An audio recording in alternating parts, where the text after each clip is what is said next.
world of incarceration, it is an interesting one. We have people in our societies that commit crimes.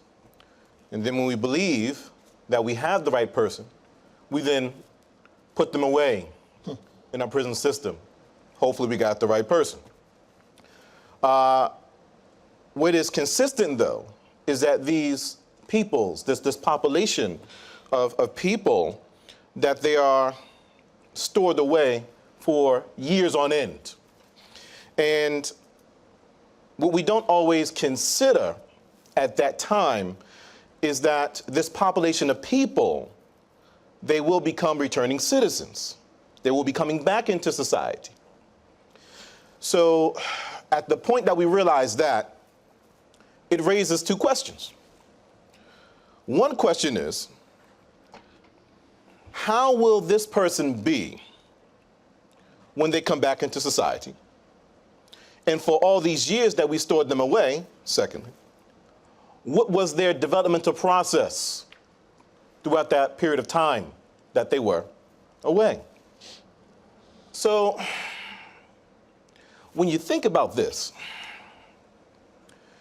if a person is successful when they come back into society, a lot of that does have to do with the support that they receive when they come back out into society. But a larger part of that has to do with how they were being cultivated while they were being incarcerated. So we return back to this point so we can discuss this a little bit further.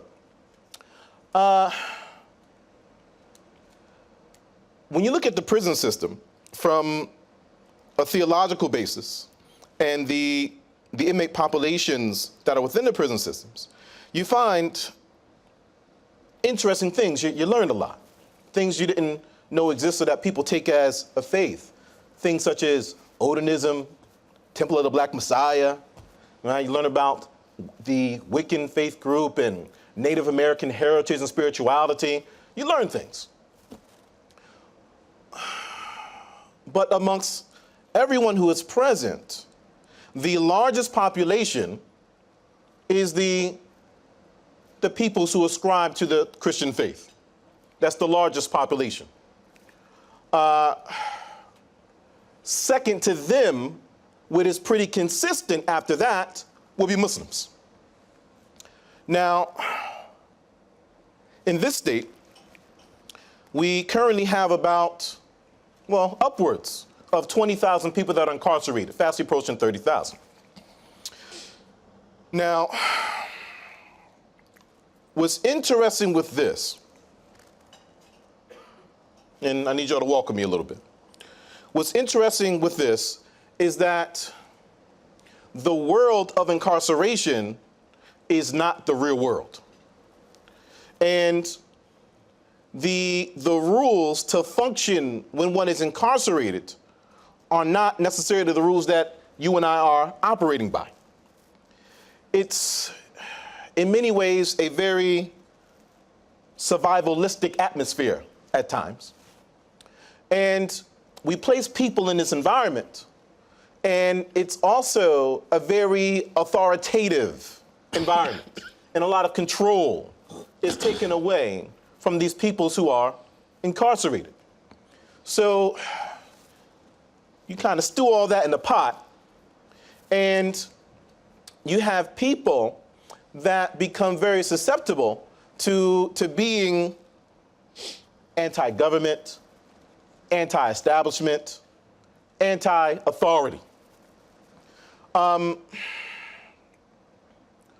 With this, we should mention a brief story. About 10 years ago, I had a discussion with an agent of the Federal Bureau of Investigations in my home.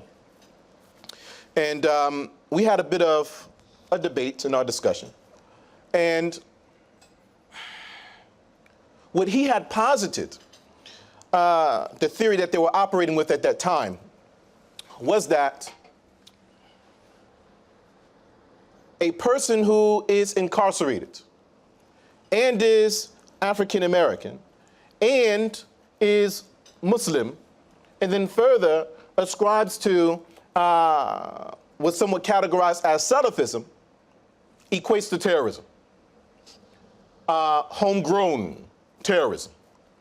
So we had that discussion, we had that debate. I believe I won that debate. But we need to say this. On the ground, real time, in the prison system, you do not commonly find people who ascribe to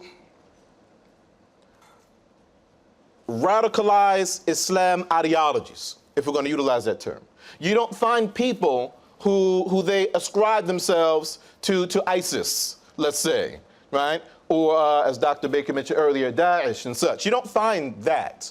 That's not really there in that type of a way.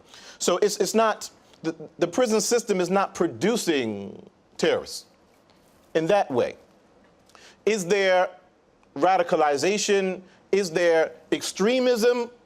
Yes, that exists. That is part and parcel of the nature of what the prison system breeds. Because it is a very survivalistic type of atmosphere, a very base nature type of atmosphere, there's a tendency for the peoples who are being held there to see things in terms of black and white. Sometimes you might get gray, but you won't get a broad spectrum of color in their thinking and decision-making process. Now, there's something else that we want to add to this pot that's being stewed, and it's the direction of the prison system at current.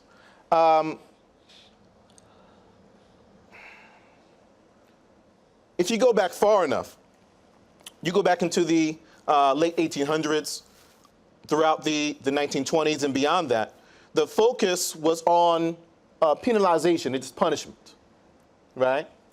At a point, it wasn't even lawful for them to speak to each other. Even when they were working, they couldn't talk to each other. Move forward a little bit into the 60s, it became rehabilitative. Now, that stretched out into about the 80s or so, but with the war on drugs and things of that nature, that shifted. So it's not so much focused on rehabilitation anymore. We think it is. We do enough to make ourselves feel like maybe there's rehabilitation going on there.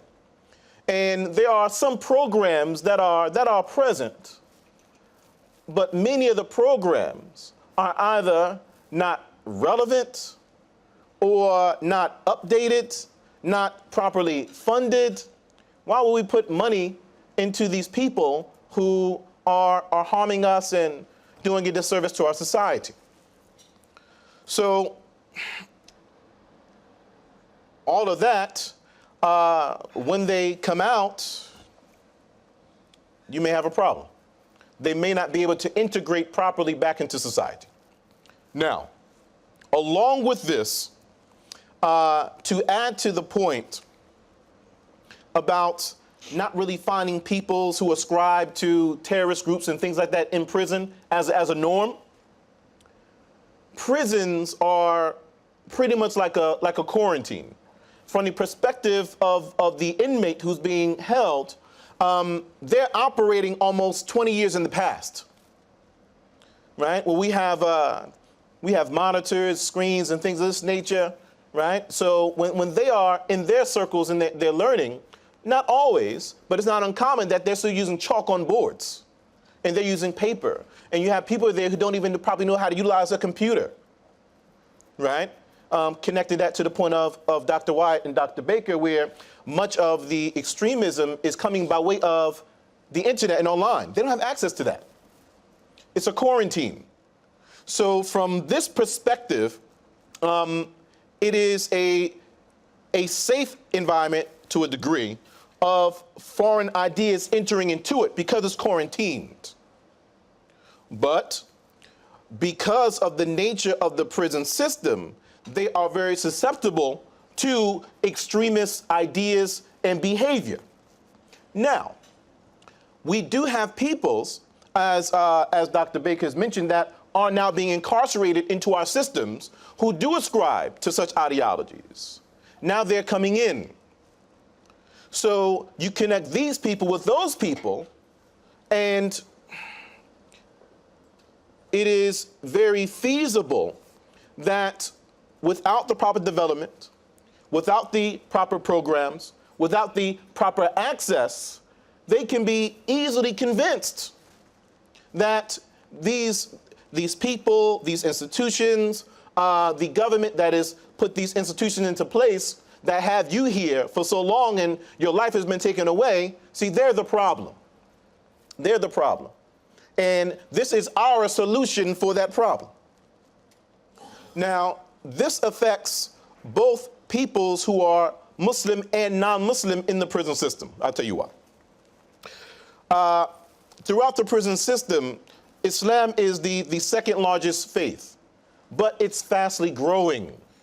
And many people are embracing the faith of Islam throughout the prison system nationally. So if they are influenced in this fashion and Islam continues to spread, well then these extremist ideologies may also spread along with that throughout the prison system. So what I'm saying is we have opportunity. We have opportunity now to get on the forefront of this, to get ahead of it by getting into these prison systems, reaching the inmate population, bringing them up to date and properly educating them and properly developing them concerning extremism and concerning misinterpretations of Islam, so that they can be properly equipped to understand what is going on and to deflect any doubtful matters that may be presented to them. If we do not, then as months and years come and they come back into society, then we may actually have real-time homebred terrorists. So these are the thoughts that I had to offer as a premise, at least to open a discussion real time, what's going on the ground, and just to open up our minds and get us thinking a little bit.